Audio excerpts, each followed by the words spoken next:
Good morning students. MSc classes में पुनः आप सभी को स्वागत है। और फिर मैं क्लास 9 का 19 नंबर अंतिम सवाल है उसको लेकर आया हूँ। इसमें कह रहा है कि एक दर्पण एम है और दर्पण एन है। ये आपतित किरण है, यहाँ से ये परावर्तित होकर फिर इधर यहाँ से परावर्तित हो रही है, फिर इस दूसरे दर्पण में ये आपतित किरण हो गई और इसका परावर्तन हो गया।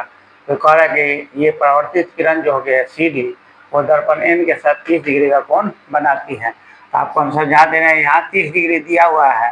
तो हमने एक बार क्या किया है कि इसको रचना कर दिए हैं।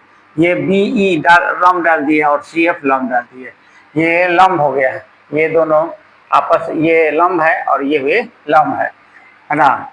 दर्पण एम और एन पर लंब है, ठीक है। तो ये 30 डिग्री है तो यहाँ पर 60 डिग्री हो जाएगा। इसको थीटा मान लिया है। हम जानते हैं कि ये 90 डिग्री है तो ये 30 डिग्री है तो 60 डिग्री है। 60 डिग्री है तो हम जानते हैं कि परावर्तन के नियम से आपतन कोण और परावर्तन कोण बराबर होता है। आप पढ़े हुए हैं क्लास 8 में ही है ना, फिजिक्स साइंस में। तो ये आपतन कोण और परावर्तन कोण आपका बराबर होता है।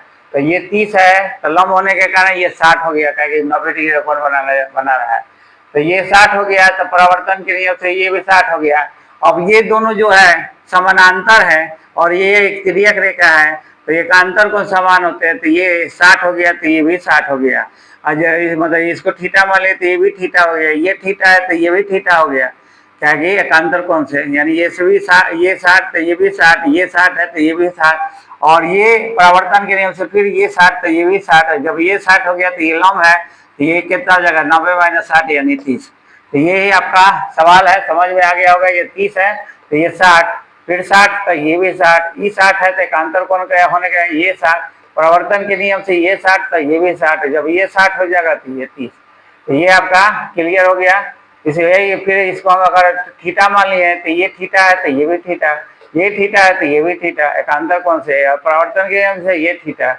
तो थीटा मतलब 60 है, 30 है, 60 90, तो 60 है, ये 60 है तो ये 30 हो जाएगा, क्योंकि ये इस पर लंब है। तो ये आपको आशा है कि समझ में आ गया होगा, है ना। अब अगर समझ में नहीं आ रहा है तो आप कमेंट्स करें और हमसे पूछे, ताकि आपके संतुष्टि को असंतुष्टि को संतुष्टि में बदल सकूं। और मेरे चैनल आपसे रिक्वेस्ट है कि एमएससी क्लासेस को सब्सक्राइब करें और इसे देखें, समझें, और मेरे वीडियो को शेयर करें और लाइक करें। थैंक्स।